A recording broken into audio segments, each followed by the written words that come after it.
Good evening, everybody. Everybody's live and chatty. Stevie P, Vinny T here. And Steve, I don't think there's many things to talk about. Let's get straight into this intro video because we do have lots to talk about today. So, shall we? Let's go.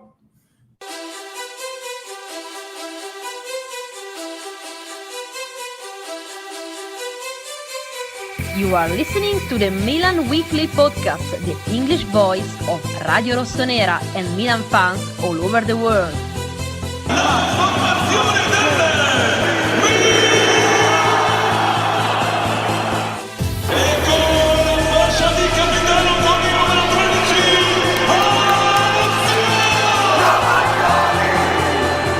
Donnarumma and the double, sensational from him.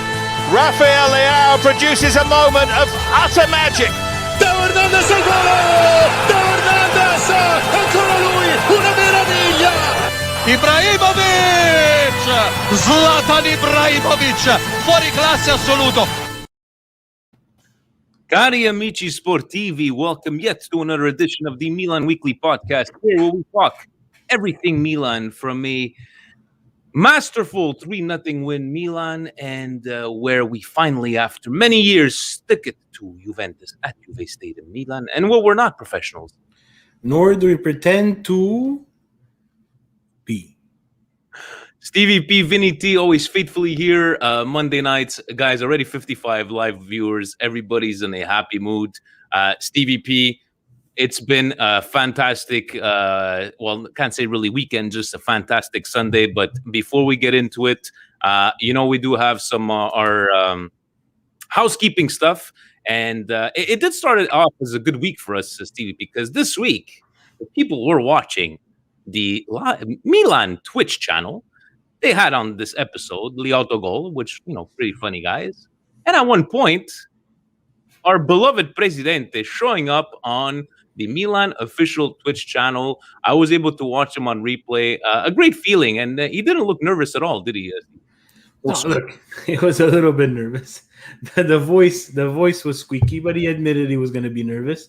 But hats off to the guys there on Milan's official Twitch account, letting in some North American flavor. Of course, guys, for all Presidente's hard work, Benedetto's hard work, for Fondazione Milan, and everybody who donated to raise money for that great cause. And it was nice that they let them on. A lot of people got to see Presidente Benedetto in action, and Milan Club Montreal. And I say Milan Club Montreal just because we're from Montreal, but Milan North America was on the map, guys. And it's great to see, because sometimes we, the noise that we try to make, slowly but surely, we're getting there. So, Presidente, you looked very buff in that T-shirt. You see, was just pulling out the chest over there. So, I hope the first lady was impressed. I'll continue on this great week, Steve. The day after, Twitch live, Kaka is speaking. Stevie P, you made a executive decision. Please describe what went on. This was fantastic, and I couldn't believe my eyes. Like, perfect timing. Please describe what went on. Yeah, so very lucky. Milan Twitch celebrated 50,000 subscribers to their official Twitch account. Milan gave them this beautiful present of actually being able to talk to Kaká live with Lolo and Suma. And you saw, if you guys, unfortunately, if you don't understand Italian, very hard. But for those who do understand Italian, guys, I would have paid top dollar to be in Lolo's position. He also seemed very starstruck, which obviously I would have been as well. And guys, it was just a reactionary move. We always, from Milan Weekly Podcast and Milan Club Montreal, wanted to subscribe to the Milan Twitch account. And I just subscribed. And as Kaká started to talk, Milan Weekly Podcast appeared on top of his head. Completely fluke. Completely not planned, but I want, and it wasn't even for me to get on the screen. To be very honest, you guys, I wanted to subscribe because I knew on the Twitch platform at a certain point they cut off the chat to only subscribers. So I wanted to be able to send in a question, and look, it worked out well for us. So we got a nice little free promo on Milan's Twitch account. Fahad, that's what we're aiming for. Maybe they'll take the two nobodies like us and put us on live, a live Milan Twitch channel. Who knows? Here's to hoping. And Steve, another great thing. Not this past week, but this Thursday, you are doing a special involving Skrills. If you just like to take the time to describe what's going. Big week, guys. Big couple of days for Milan Weekly Podcast. Go ahead, Steve. Yeah, so guys, if you don't know them already, you got to get familiar with the logo. Skrill is an official partner of Milan. Basically, money transfer wallet, lets you transfer money Skrill to Skrill. We'll be doing a live demo. What's important about Thursday, guys, is that you open up a Skrill account, you watch the live because there will be prizes. The Skrill has been generous enough with AC Milan to give us some prizes to give away, including a jersey, Steve. You can win an official, authentic Milan jersey. Exactly. So that's a big prize, and the catch is you gotta be 18 and over. You gotta have a Skrill account, and you gotta be watching the live. Yours truly, and it's gonna be fun. We're gonna do a live demo. We'll show you how the actual application works. No jokes aside, guys, I use Skrill for myself, and it's a fantastic platform. And it's not because we're doing this; it's just it's also a crypto wallet. So if you're in the crypto industry, it's a good way to buy and sell crypto as well. So check it out Thursday, 12:30 Eastern time, 6:30 Italy time. And guys, that's why we're not going to overflow too much content on the channel. So we're going to get back to our group therapy sessions this coming Sunday. We're going to leave the Wednesday game and let a bit of breathing. And Stevie P, thank you for telling the whole group of Milan chat to let's not talk during this game. And look what happened, right? And before this beautiful game that took place, Sonny, once again, hats off. Presidente works you hard. Stevie P gives you the great creative ideas of Steve. You had the idea of the devil with the zebras, and on Instagram, Milan actually put it to their story. Got many likes on there, but to Sonny, thank you so very much. Your internship will last for years, but we feel bad for Presidente making you through all the stuff. But dude, thank you very much. And Steve, you have the ideas. He puts it up to he puts it on paper. Yeah, and we have to mention too that they did a really good job, Milan's social media team, in not only picking up our story, but they also spread some of the love to Toronto. I saw some of the other clubs get their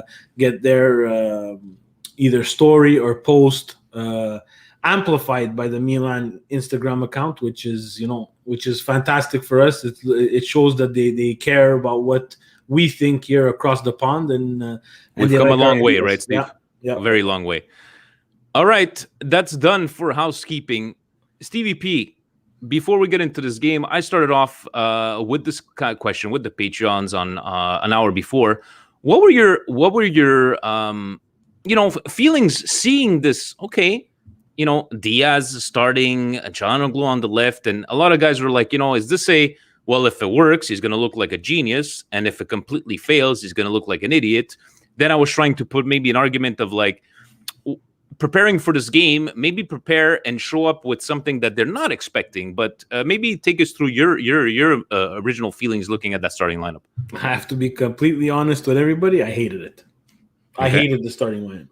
I didn't understand what was going on. The whole Diaz Çalhanoğlu thing? No, yeah, I didn't know why he would want to experiment at a game like this. I didn't understand why Rebic got demoted to the bench. I just didn't get it. And again, I don't think you're the only one, Steve. This is why we're sitting here, and you have to have faith in some of the choices that that the coaches make. It's easy for us. We're not the ones preparing the match. We're not the ones that are at Milanello for the training. He must have saw something, but hey, I tipped my hat to Pioli. I was completely wrong, and you know what? Good for us, and it worked out, right? So. Yes, the patrons were completely right when they said, If it works, he looks like a genius. If it doesn't work, we were going to be criticizing for about an hour on that choice. That's for sure. So, game started, and at what point did you feel like, okay, this is what's going on here? Did you feel more like we're on our game, or did you feel more like this Juventus, what's going on? And I know there was a meme going on. It's like, wow, look at Chiesa destroying Hernandez in the first game. Let us play him on the other side. Did he completely screw up this preparation of the game, Master Pirlo? Yeah, I think Pirlo overthought this game. There was no reason for him to play Chiesa on the left-hand side. It didn't make any sense. But there's a big but here. Yes. Let's give Milan some credit, because the first game we played against Juve, we were decimated with injuries, COVID, and so on. We had everything. And go back to that episode, and it's exactly what I wrote in the chat. I wanted to see the strongest Milan against the strongest Juventus in a game. Yeah. That's all I wanted to see. Did I say we were going to win? No. Did I say that we were going to beat them 3-0? No. But I wanted to measure up Milan against Juve, the champions. Okay, now they're not champions, but they were the champions. Champions against Milan, and that's where I was going to understand where Milan stands. And I'm happy that we got the strongest Milan against, and not even the strongest Milan, because I think that was a great move by Pioli, but I don't think that's the strongest Milan. But we got a fantastic performance from Milan, and we got Juventus really overthinking things. Yeah. And the result was, I think the result was fair, because we did miss a lot of chances. They had some chances. But there's something wrong at Juventus. This is not Juventus of champions. It doesn't make any sense what I was seeing, and I don't want to, like you said, I don't want to take credit away from Milan. And yes, we're going to talk about it, guys. I loved Humud's comment on Twitter saying, like, my head is saying, keep your eyes. Like, we still got 6 points to go. But my heart is like, I just want a Scudetto. But, we played our game. Benacer played a fantastic game. Presidente Kessi played a fantastic game. Calabria, Gio's guy, played with a heart on his sleeve.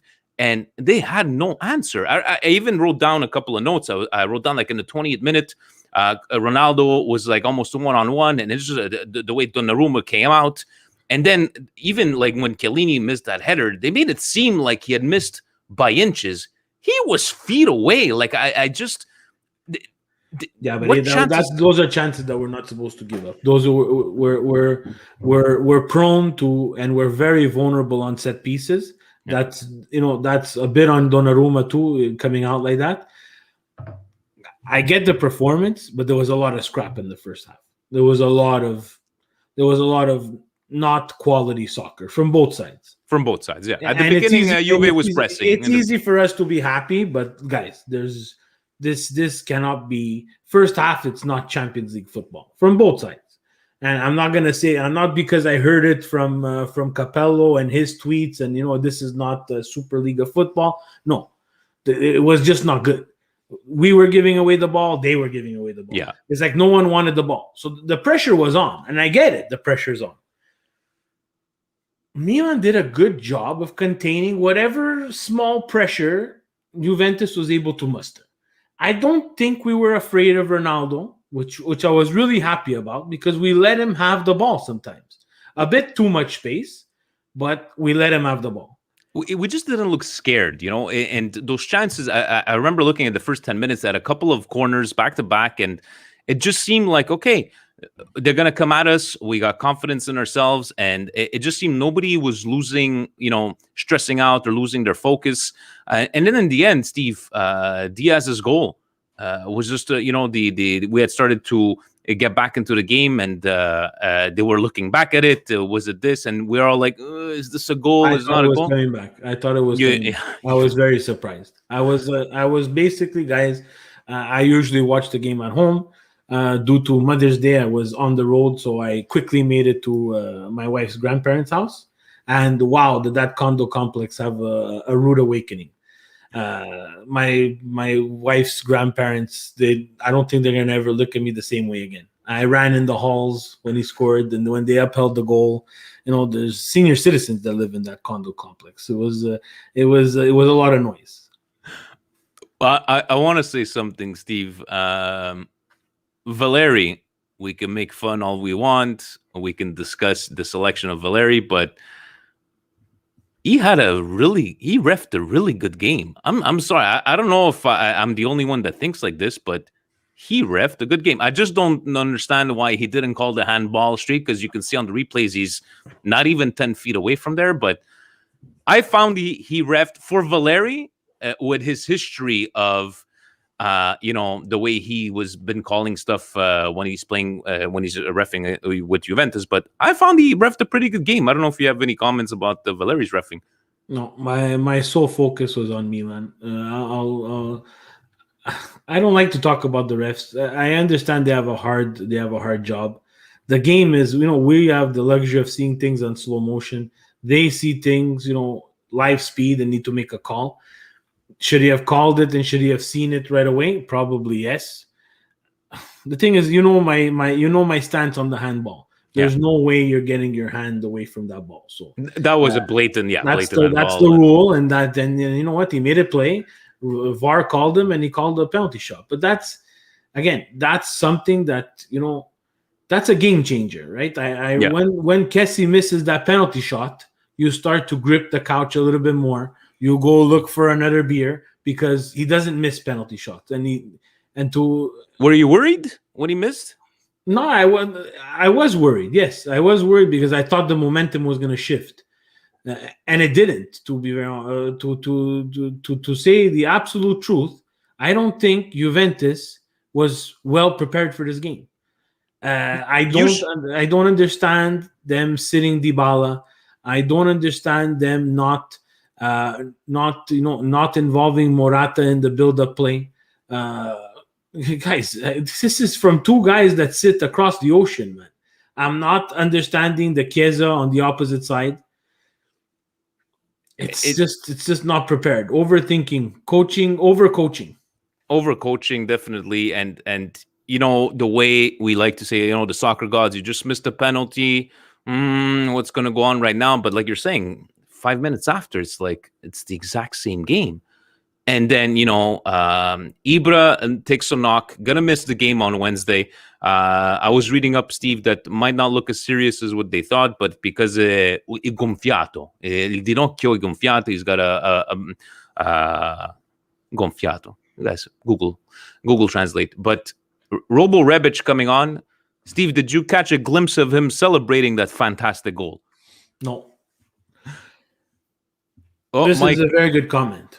And I'm gonna tip my hat because it's hard as a Juventine. Same thing, like it's hard as a Milanese to admit it, but he's right. Juve played the game like as if they won the league by 15 points. And now they have no chance. They have no choice, Steve, against Inter. We'll talk about it once we hit the schedule. We'll talk about it once we hit the schedule. But for Juventini that have made fun of Milan for the past 10 years, because this is exactly what we've gone through for the past 10 years. A team that has looked confused, a team that had no ideas in the final third, and they didn't. And you know what? I am a Ronaldo. I'm a fan of Ronaldo. I go by the same tennis analogy. For me, Ronaldo is the better athlete. Messi is the far superior soccer player. And you're seeing it this season. Yes, he has tons of goals, but he just doesn't make anybody around him better. I like that analogy. And in tennis, for me, Nadal is a fantastic athlete. Roger Federer is a fantastic tennis player. And we're going to leave Joker out of this because I think in the end, he'll probably be the best tennis player of all time. And in the end, Milanista. And in the end, Steve, what a leaping header from Tomori, scoring that goal. He felt, I saw the interview he gave after, and it's like, que carica, seeing the fans before the game. He goes, we're playing at 8 o'clock at night. They're there 8 o'clock in the morning, and it felt like it was celebrated, like the fans were there. And I just love how I called the fan base fickle last week because we can go from one side to the other. Now it's like no dealing. Sign this guy 28 million, but he showed a lot of heart. It's two extremes, and we do a good. I'm gonna tip our hat now because I think we do a good job of grounding some people, and it's not an insult to anybody. Like I got a comment last week on the YouTube. Steve, you're too angry. You swear too much. You look like you don't want to do the podcast. I saw that. And chapeau to the way you answered him. Chapeau. Yeah, and I answered it this way. I said, guys, two things here. One, I'm going to decide when I want to come on and when I don't want to come on. And trust me, if I didn't want to come on, guys, I wouldn't be here. We're getting close to 200 plus episodes. I second that motion, gentlemen.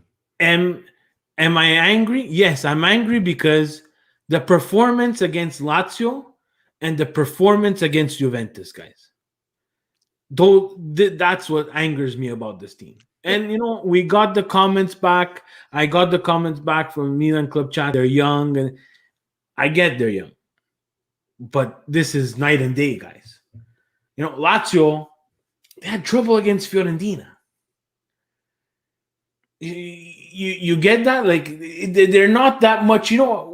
We had a week of Jerry going crazy on all of Milan, and that's the risk you pay when you go on social media. And we're not here. We're not here. What? Jerry is a fantastic Lazio fan. He loves his team. Knows what he wants to say.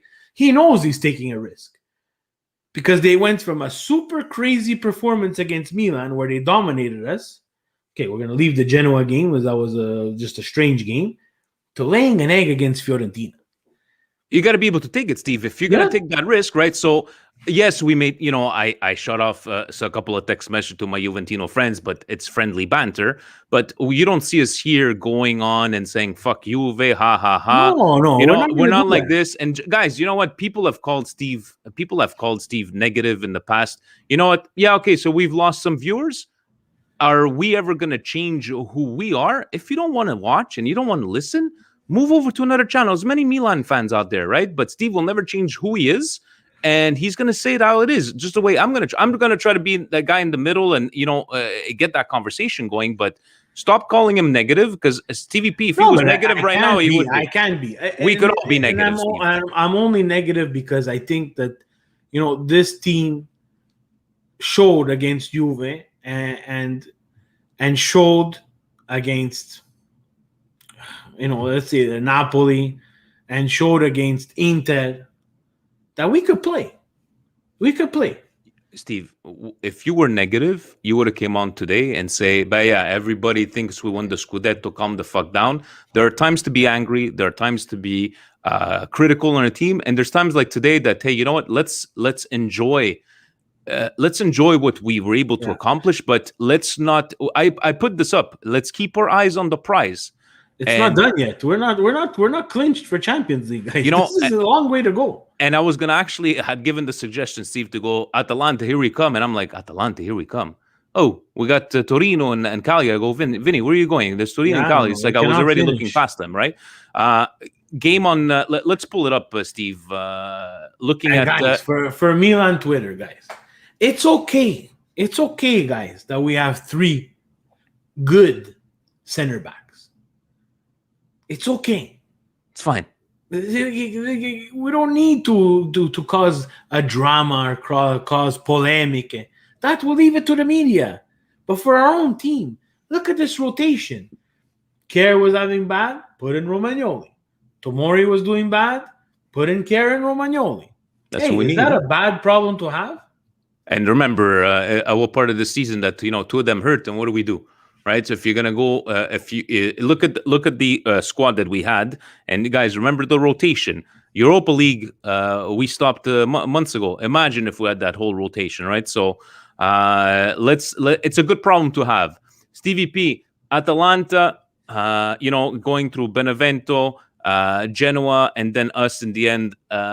looking at even Napoli, it just seems like we're always talking about this whole race, but am I the only one that feels that nobody talks about Napoli, or is this like they're just creeping up? They've been creeping up. I believe Lazio, it's over. I think Lazio and Juventus could battle it out right now. But do you see Napoli, like Fiorentina, coming up with a big win against Lazio this weekend? But do you see Napoli, Udinese, Fiorentina, and Verona? What are your feelings seeing the race to top four? Yeah. So if we go down to the bottom, I disagree. I do not think that Lazio's out. I don't. Okay. Because I'm looking at their, Parma's already in Serie B. Yes. We saw what Atalanta did to them this weekend. Oh, yeah. Lazio's going to be pissed because of the game they played against Fiorentina. They got Roma. We had that same thing, right? We had Lazio lay an egg before playing Milan. Mm-hmm. Then played Milan, played one of their best games of the season. Obviously. I think that's going to happen again against a very subpar Parma. For Lazio, the key is the Roma game, because Roma, however disastrous their season has been so far, if they could beat Lazio in the Derby della Capitale, that puts a little bit of a problem with Lazio's run for top four. And the last game, I find Sassuolo pairs up very well against Lazio.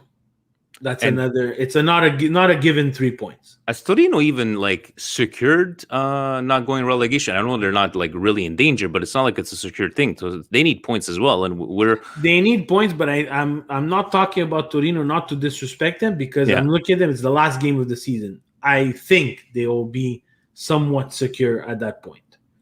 If you go next to Juventus, going up the ladder. Mm-hmm. Juventus come off probably their worst game that they've played in the last 10 years. And I'm giving the credit to Milan. Juve has played probably their worst game in the last 10 years. And they played against Milan this weekend. I expect them against Sassuolo, who will not be an easy 3 points, to play a much better game. You're expecting them to win because... I'm expecting them to come back and win. I'm afraid of that Inter game, Steve. The key for us and the key for the Campionato is in what kind of mood is Inter going to be in when they go to the Allianz. Because if Inter go into the Allianz dicking around... Are they going to have their pay by then, Steve? I'm going to be pissed. I'm going to be pissed, Vinny. I don't care about the pay. I don't care about that. This is something that, schedule makers looked at this and said, wow, the Scudetto could be played the second to last game. The only thing that makes me believe that they won't show up like that is one factor, Steve, and that's Conte. You don't think Conte and Morate want to kick out Juventus from Champions League.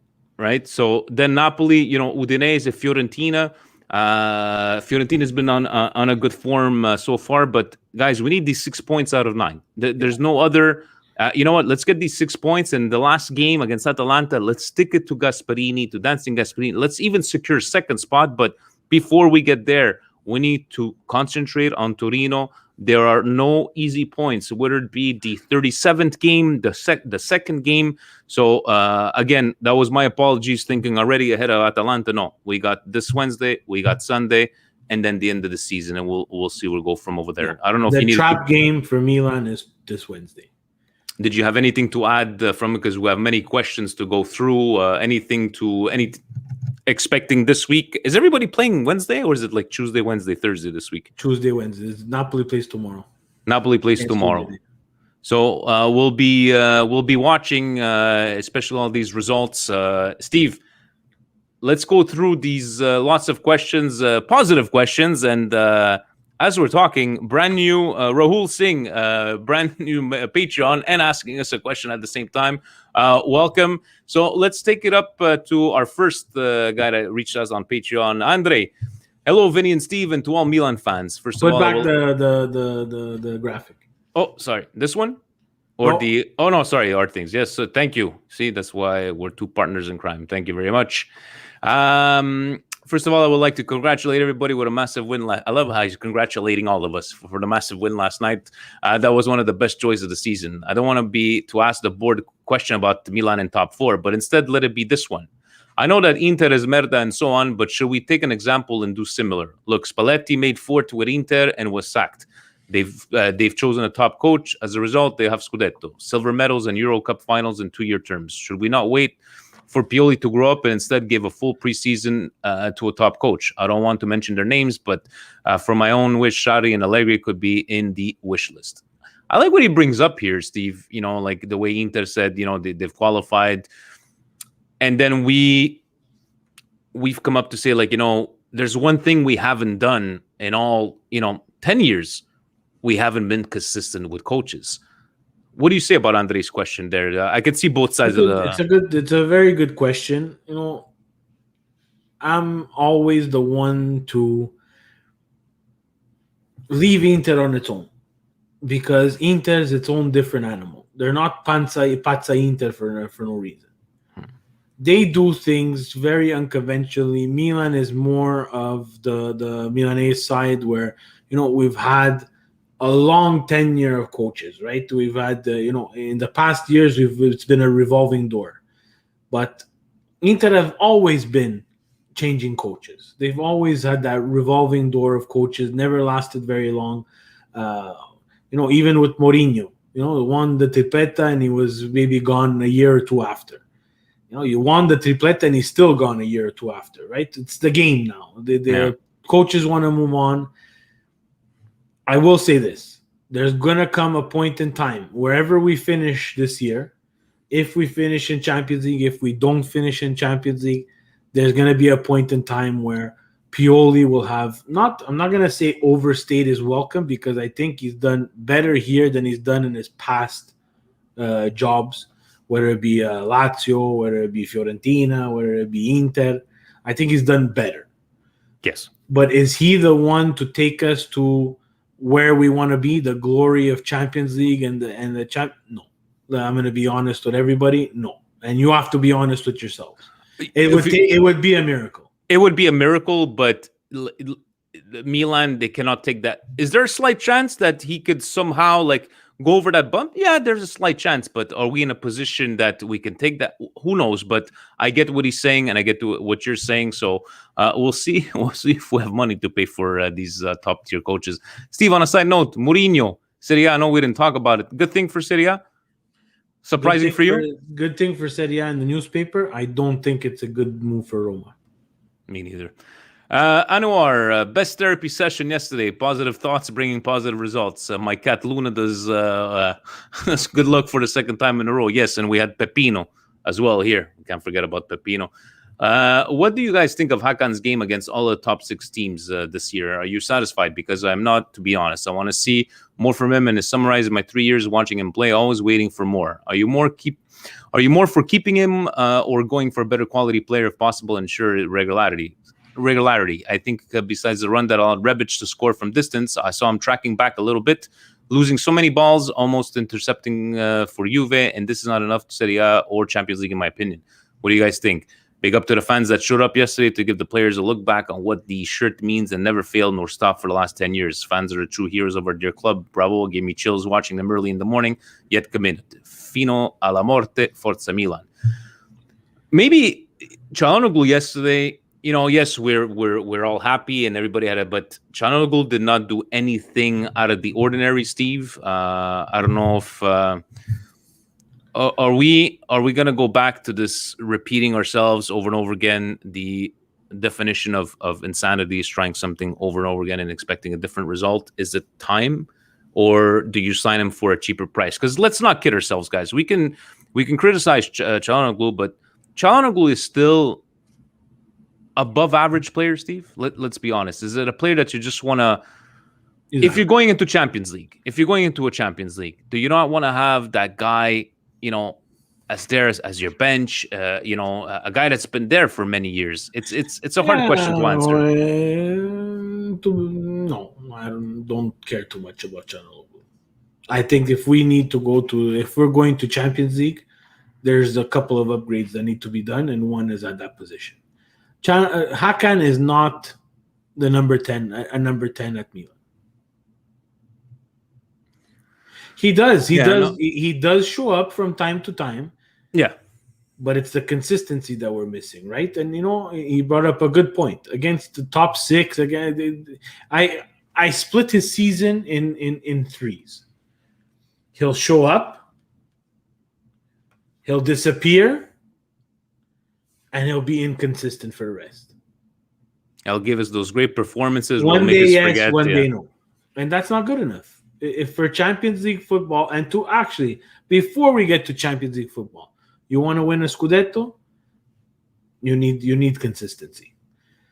And the consistency is just, you see it in our cousins. You understand? Yeah. You saw the consistency of Lukaku. You saw inconsistency, but then near the end of the season, you saw consistency from Lautaro Martinez.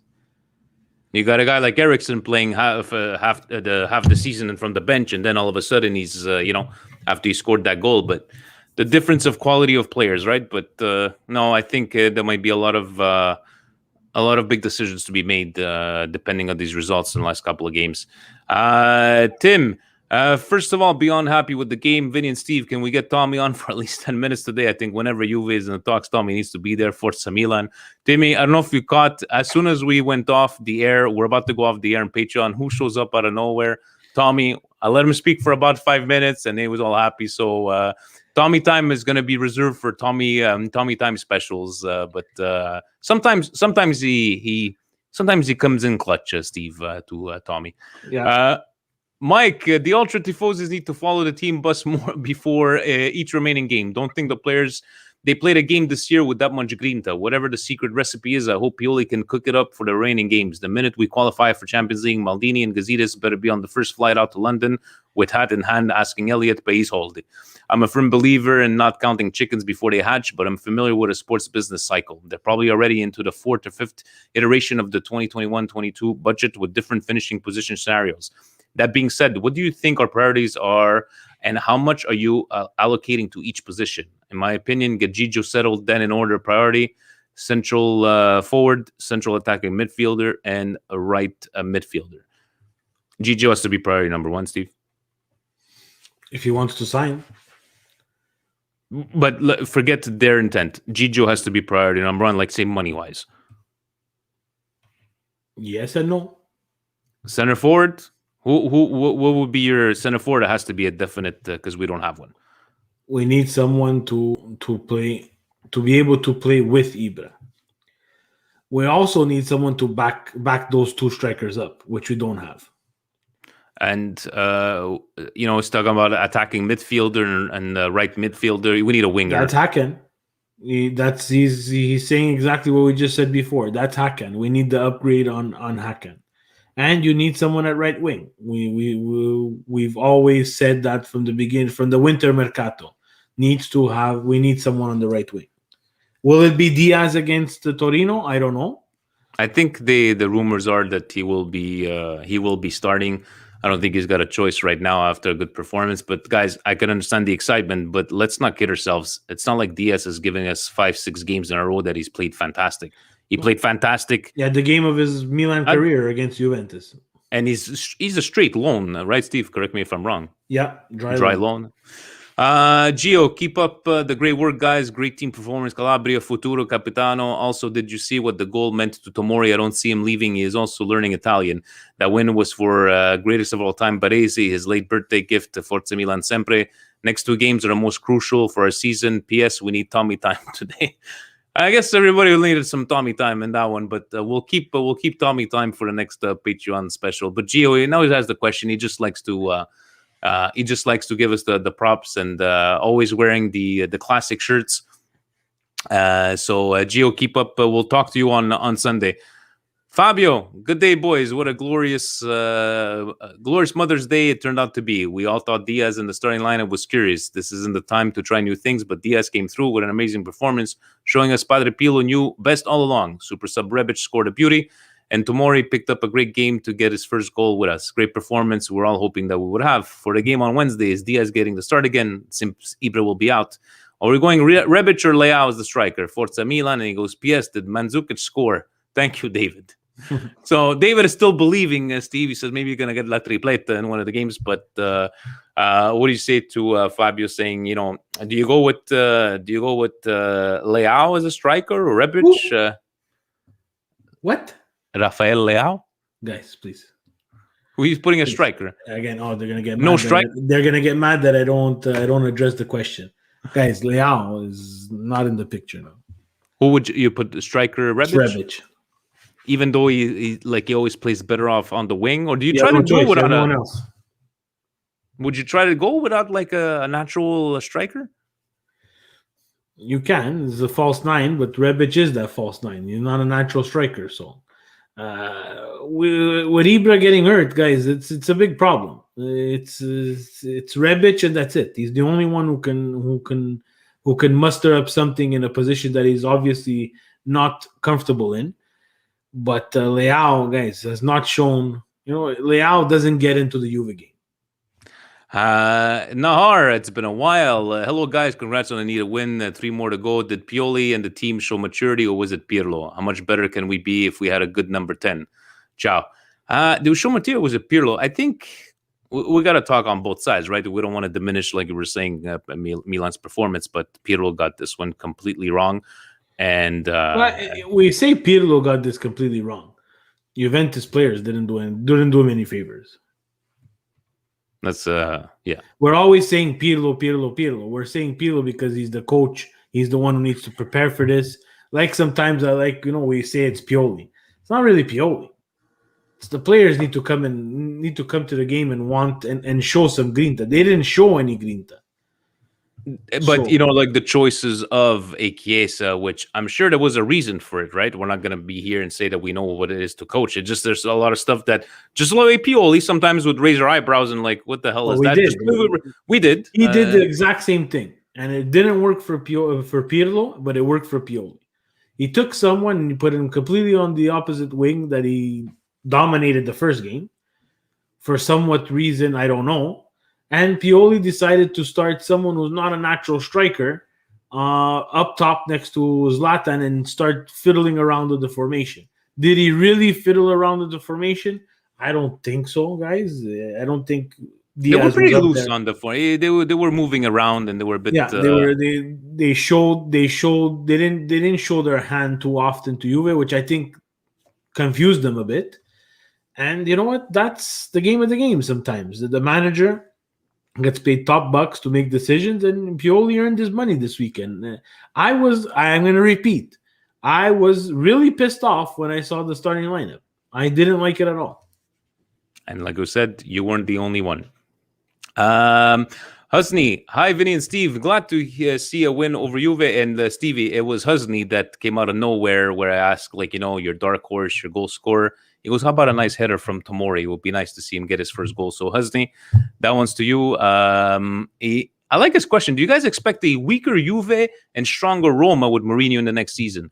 Also, CR7 look visibly pissed off. What are your predictions for big names possibly leaving Serie A? And who would you like to see join the league to bring increasing visibility to the league? Do you expect, Steve, a weaker Juve? I don't think a weaker Juve. Look, Juve doesn't have the same problem as Milan has had over the past couple of years. Juve has an owner. Juve has money. I know that Ronaldo chews up a lot of that money.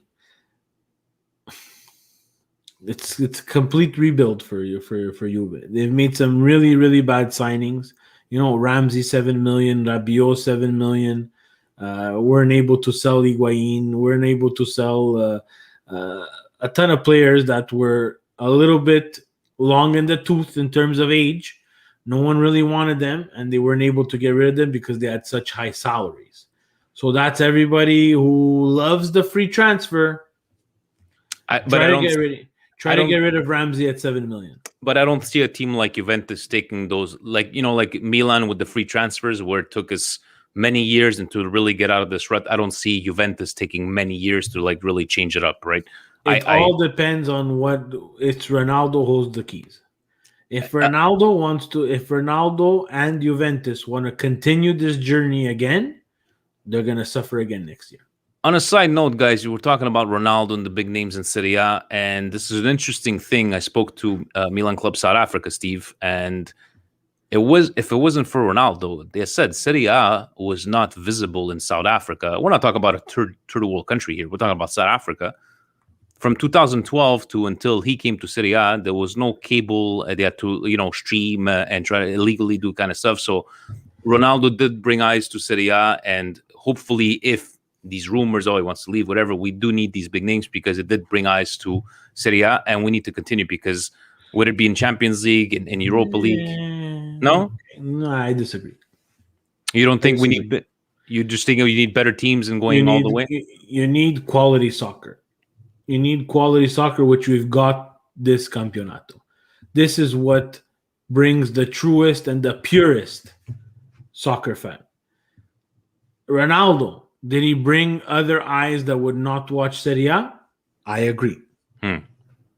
The fault and the issue here is that Serie A is still in Fred Flintstoneville of marketing their own league.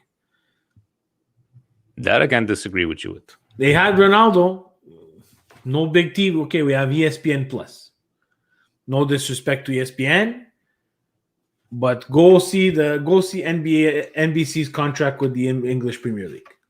You can't tell me, and I hope English people from England watch this. You can't tell me that the Premier League is better than Serie A. You could say Farmer League. You could say Retiree League. Your football sucks. It's terrible. Their marketing, Steve. But their marketing is fantastic, guys. Their marketing is fantastic. They market. They can sell ice to Eskimos and make their league look better than it is. We, unfortunately, even with Ronaldo, still did not take that next step. The teams, the individual teams, Roma social media. I'm not a follower of Inter social media, but I don't know what they do. But we follow Milan social media. They're taking steps to the year 2021. Where these guys have been there for many years already. Oh, man.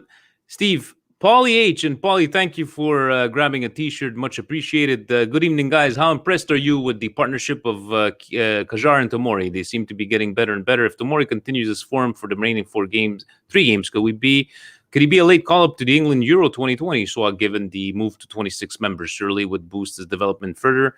P.S. Did we beat Juve because Castillejo was missing? Forza Milan. But no, that's they're going up to 26 members. Tomori is England's best defender. No, you have Milan Weekly Podcast, May 10th, 2021. Tomori is England's best defender. But he's Canadian. He's playing for England. England. He is from, as Facebook Frank would like to say, Calgary, Alberta, Canada. But no, it would be great for him to get some more playing in his legs. This is going to change, guys. We were talking about it a bit on the Milan Club chat. The dry loans, guys, and the loans with options to buy, and the loans with obbligo di riscatto, with no option, you just have to buy him. People are going to start double thinking these things now. That option to buy is going to be a little bit tough. Look at Real Madrid. Made a mistake with Theo. Made a mistake with Hakimi. It's very well said. No, Real Madrid, they're going to rebuild this year. Do you think they would have to rebuild Real Madrid is a ton of money. They're going to do it. Whether they like it or not, they're going to spend because financial fair play doesn't apply to them. But wouldn't it have been an easier rebuild with Hakimi and Theo?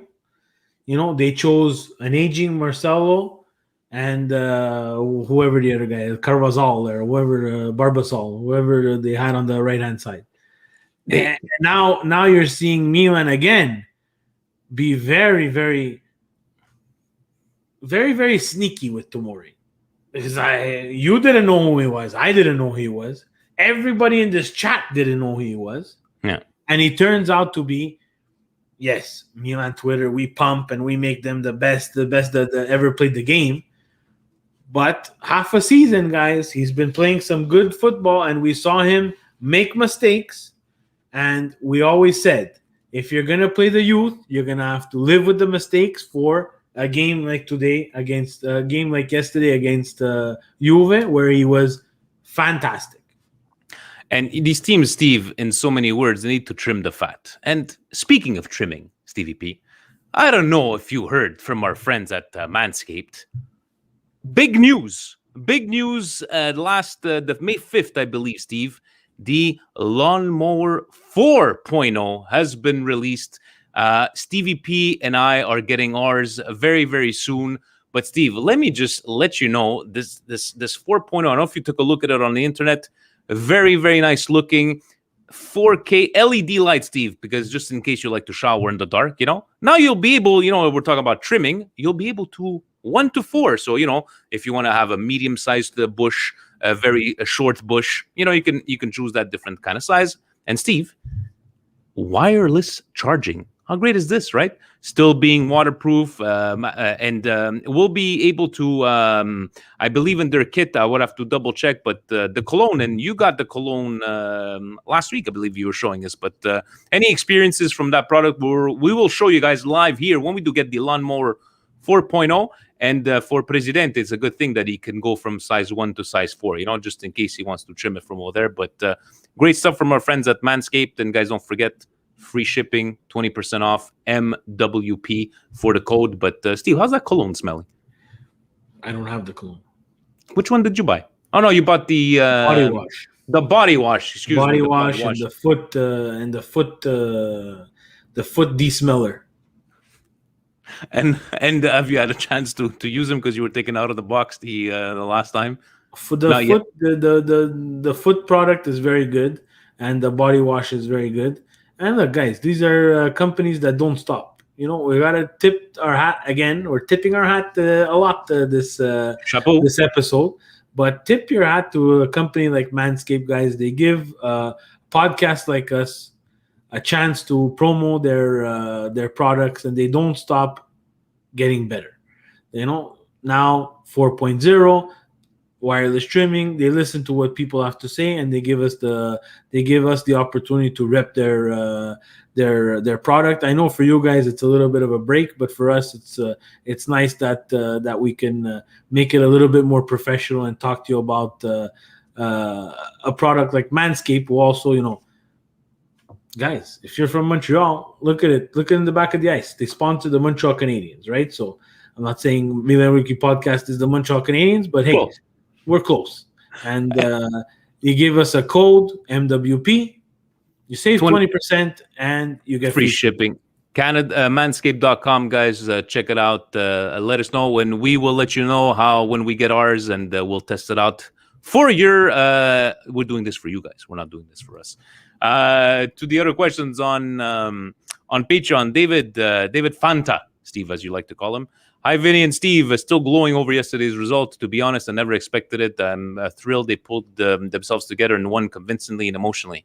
In my opinion, Milan were good, but it helped that Juve were pretty terrible. Anyway, the Scudetto bus is in the shop for the season. It was fun while it lasted, but if Inter were to go bankrupt, would the Scudetto go to the second place team? I know it's an unrealistic scenario, but Suning's other teams in China were dissolved. Their financial trouble started. And besides, we need a huge miracle against Atalanta. Cheers. I don't know, Steve, what would happen. I don't. Yes, it's like a fantasy. With all respect to David, guys, the last thing that I would want is a Scudetto al Tavolino. I wouldn't be happy with that.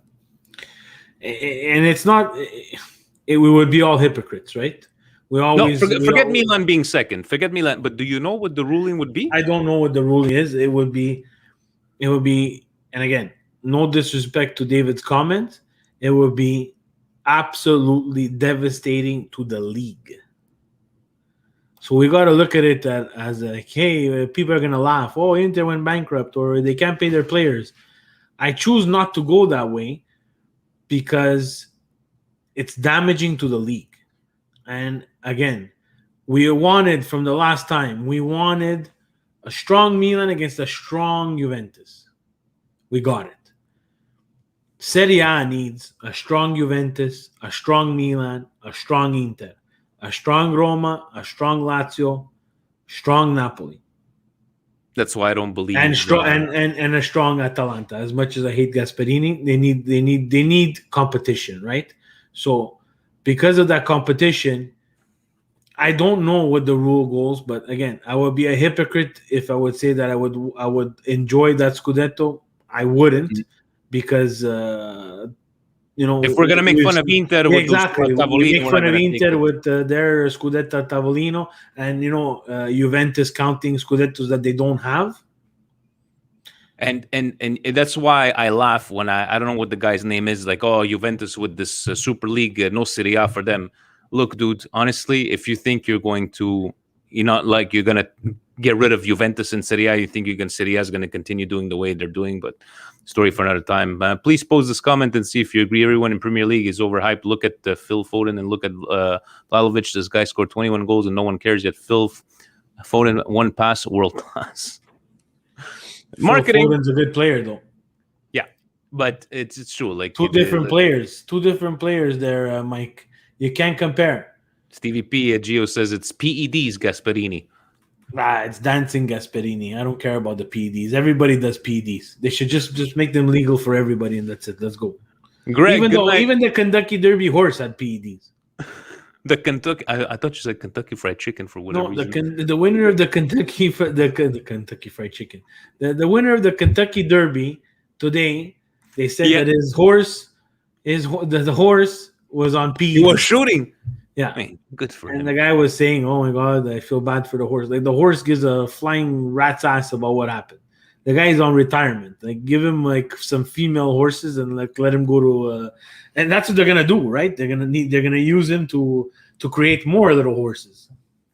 Greg says, good night, guys. It's been a while since I could enjoy bragging rights over my cousin Ashley, who is a Juventino, so this feels darn good. While I do not want to put a damper on the good mood, I seriously think we made a mistake with committing that level of salary to Ibra.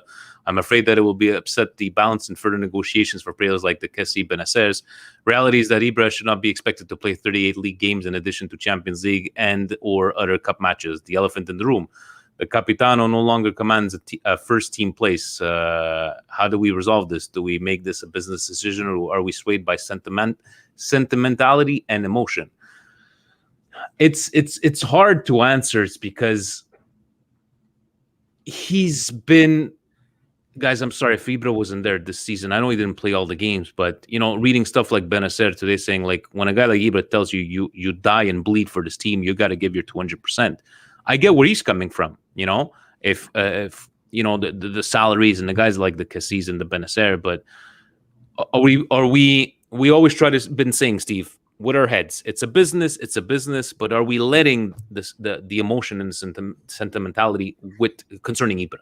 The model's wrong. The whole Superliga stuff exposed that there's a huge problem in the model, and European soccer needs to adjust, but they just won't. $7 million, guys, is nothing. And I'm saying this as someone who's doing a podcast talking about salaries. $7 million is nothing in the sports world. He's basically saying if we have to, I'm assuming, the way they've been controlling these, I know they talked about it more at the beginning of the season with, this whole like Gazidis, we don't want to pay X amount of dollars here, X amount of dollars there, trying to balance. If they are truly, I think if they make Champions League, Steve, this whole balancing thing is off. They're not going to take it. Not open the floodgates, not in that kind of case, right? But I don't think they're going to be nickel and diming the way we were hearing at the beginning of the season. This is a hedge fund, Vinny. They're here to make money. They're not here to make me or you happy. Yeah, that's pretty. They're not here to make you or me or the fans happy. If you're looking at ownership, it's not. We're used to Berlusconi spending his own money, going in the red. There was a prestige for him. There was also a political agenda for him to have a club like Milan and make them win and make them champions of Europe. This fund here, the Elliott Fund, do they want to turn a profit? Yes. Will they need to spend money to turn a profit? Yes. but they'll be happy with the Tomoris. They'll try to make money where they need to make money. And even if we make Champions League, they're going to need, if they leave the soccer to the soccer people, I say yes, they will spend money. But if they leave the soccer to the finance people, which I think it's a humongous mistake, and we've already made this mistake before. Yeah. So I don't think they're going to repeat it again. Because I truly believe that if we would have had Ibra for the full season, not, let's going back to, I think it's when Gattuso originally wanted him, let's say, I think maybe we would have been able to scrape up a Champions League on the way. That $7 million is not tangible. What he gives to this team is not something that me or you can see. Yes, there's goals. Yeah. Yes, there's there's assists. Yes, there's the persona. Yes, there's the marketing. But what he does for the players and what he does in that locker room that we don't see and they don't want to show us, I think it's worth a lot more than $7 million. It's a good point because you see someone like Frank Kessie and he says, Ibra's making 7 and I'm going to make 4.5, but I run 100,000 kilometers a night. But Ibra it's a different level. It's like Juve with different Ronaldo. Factors. Ronaldo is here with his salary and everybody else is hovering around down here. And that's what it's going to be with a player like Ibra. And the team is going to have to understand that. David, good evening, Vinny and Steve. Well, yes, beautiful performance from Milan, or was it Juve just going to get things together? I think there was one shot on goal for Donnarumma, and no, I'm not counting the air ball that he had to push over. If Milan continues like this, should we be optimistic about making it to the Champions League, or do you want to see more? AKA Mandzukic finally scoring. I always Forza Milan, PS Fabio, and Mandzukic is coming for you, and another PS Steve. I spoke with Luigi, and I'm trying to get him to join. Problem is, he doesn't know what planet he's from. I guess he's talking about Luigi. Luigi Lally. We're gonna make him a member of Milan Club Montreal. He's gonna be the first UPS driver. David, I know we did answer some of those questions there. You should be optimistic about the Champions League, one game at a time, buddy. And you, as long as you get La Tripleta from Mandzukic. So, yeah, you know what? Maybe Mandzukic is starting on Wednesday, Steve. So keep... doesn't he have a magical injury again? I think he's got tuberculosis this time here. Oh, boy. Gillis, a long time, Gillis. After seeing Brahim Diaz play this well versus the top 4 or 5 team, is he worth making a move for? I for one hope Milan signs him. They stick a kick me sign on the back of Hakan and he's walking out the door. Make Diaz watch Insigne videos all summer so he learns how to manage a full season Serie A and give him the number 10. Gillis, I love your enthusiasm, but I cannot share your sentiments from one great performance from Diaz. I need to see more consistency. And right now, as we speak, would I do everything, get rid of Çalhanoğlu and sign Diaz? I can't say that with certainty, Steve. I know we spoke about Çalhanoğlu, but I don't think I'd be ready to do that. If Diaz hasn't showed me enough that says he's the heir apparent to the number 10 jersey, again, for me, my standards are very high. There's very few people that are on this team that can wear the number 10. I am a purist of soccer, and the numbers mean something to me. Same thing like the number 9. You can't just give it away to anybody. I don't know. Diaz the price has to be right. And give me the next 3 games. I think that Diaz will probably be on loan again next year. And to finally, Raul, brand new Patreon member, joining while we're recording. With Ibra struggling with injuries, can we afford not to sign a quality striker such as Belotti or Vlahovic? What if we make the Champions League? I believe we will, and the management again shows trust on Leao and backup, and maybe to make a Mete type signing and attacking department. Love you guys, Forza Milan. Steve, I think it makes a point. I would go with Belotti all day, right? But you think management would again show trust in the Leao and the Mete backups if we make Champions League? No, I don't think so. No, they would have to spend, right? Mete is a good serviceable player. I'm not saying that he's he does his job. Yeah. Another Krunic style player, but you can make money off guys like that, and if they have a half a decent good season. but they're going to need to spend. I'm a Belotti fan. I've been a Belotti fan. I'm worried that he's a little bit injury prone. Same thing, for the right-hand side. I am a Berardi fan. I like Berardi. Calabrese. From Sassuolo, yes. He's also Calabrese, but he too has injury problems. And is it too late for Belotti? That's what I'm worried about. The Vlahovic there, the guy from Fiorentina, I'm just scared it's going to be a Kalinic 2.1. Or a Piontek. Or a Piontek. But just because we've already spent money on someone from Fiorentina, now the price is almost at like 60 million, and I'm afraid that it's going to be Kalinic 2.0. So if I would have to sign someone tomorrow, it's going to be Belotti, and I'll roll the dice on Belotti. Because I want to see Belotti on a team where he's going to get half decent service, and I would like to see Belotti and Zlatan up front together. Stevie P, let me ask you, we're almost an hour and 10 minutes in. Do you still want to do Twitter questions? We still have our indigestions a week. I'll follow your lead. Twitter has maybe 7 or 8 questions. You want to go through them? Go through them fast. Give them the opportunity. All right. So ask Vinny and Steve. Let me do a quick refresh here. So what do you have? Christian Bellini. Hey, guys, I have a question related to the summer calcio mercato for you guys who probably will be sold this summer. Your top 5 predictions. Christian, like the question, but right now, talking about mercato, Steve, you want to give your 5 top predictions or who will leave in the summer? Who will leave? It depends. Very hard question. Are we making Champions League or not? Let's go with we're making Champions League. Castillejo's gone. Krunic is gone. And Belotti's coming in. Yeah, I would see Belotti come in. I don't think we renew Dalot. I think Diaz is gone as well. I'm on the fence with Hakan. They're gonna need to overhaul. That's the scary part. If we really want to take out all your feelings, those are guys that are not, Krunic, if he understands, we also, again, Anur brings a really good point. There's people coming back too. We have Conti coming back. We have Laxalt coming back. We have Caldera coming back. It's way too many people. Lots. FIFA Chef, our friend with a team performance really magnificent. Do you think this is the win that will persuade Gigio to sign a new deal? I think I could answer for Steve on that one. And for you, Steve, it's whether we won or not, it's always the almighty dollar, and he's doing his job. I'm not gonna get into that conversation unless you have another view on his question. Knows my view on Raiola and what he does for his clients. Gigi Lapatat, if Pirlo was not Juve's coach and was managing any other team after 35 games, how would you think he would fare in Serie A?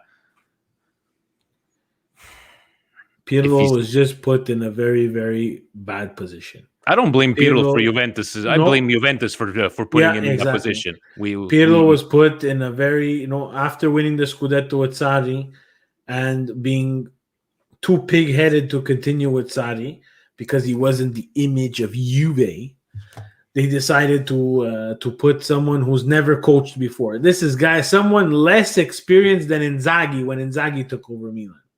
At least Inzaghi coached La Primavera. Less than Gattuso. Yeah, this is on Juventus. I know I like to. I get it that you were penny pinching because you have Sarri on the books, you have Allegri on the books. That's a lot of money, and you didn't have more money to spend on a coach. But you put Pirlo in a really bad spot. You guys are awesome. An hour and 10 minutes and 94 live viewers. James Fricano, with Ibra hurt, is our best option against Torino Rebic and Diaz or Rebic and the rap star? Rebic and Diaz. Rebic and Diaz. Yes. Humud, our brother. The mind, nothing is done yet. 6 more points and we can celebrate. The heart, as if we won the Scudetto. I love that one, Humud. It's like it just puts it in really in perspective, right, Steve? It's like you want to be celebrating, but it's like keep our feet on the ground, right? We got 6 points, 6 points to the Scudetto. Yango, can we get a special appearance from Tommy? This is like the 3rd time. Guys, we'll see if we could do, we'll give you guys a special with Tommy. Tommy's got his fans. I mean, maybe they miss him. Gigi Lapatat, still shocked, buzzing and happy. Is this the best on-field performance team? Crucial result for Milan in the past decade. Was that game against Udinese, Steve, that we qualified for Champions League with Balotelli scoring in the last minute of the Was last it game? Udinese or was it Siena? I think it was Siena. Guys, if correct us if we're wrong there. But would you put this performance? No, that performance for me, it's like the last minute of the game, and we needed to win that game, and everybody thought we had, the referees helped us, but whatever. Can you think of any other performance? In the last 10 years, I think this is probably one of the best games that Milan's played, especially away, and especially from just the pressure was on. It's a long time. It's a long time that we haven't been involved in some sort of race this late in the season. We're always in that 6-7. We were always in that 6-7 spot, and that not really playing for really too much. And now we were playing, against Juventus at the stadium that we never won, and it's the first time we won. And a young team goes there and gets 3 points the way we did. I think that turned a lot of heads. Let me tell you that much. Martino Puccio, I'm adding Presidente to this question too, but what did you guys drink to celebrate? Stevie P, I know was some Poli Grappa. Nice. I had, I'll put it at several beers, so we'll leave it at that. And no, it was a good, definitely good feeling. Stevie P, that's it for the questions, guys. Thank you so very much. But we got indigestions. Steve, you made me realize about this one, and I was actually appalled. Guys, there's just a couple of people that could really make fun of this guy with our heart, and it's me and Steve that could make fun of Presidente. Seeing comments on the Twitch live stream making fun of Presidente's accent.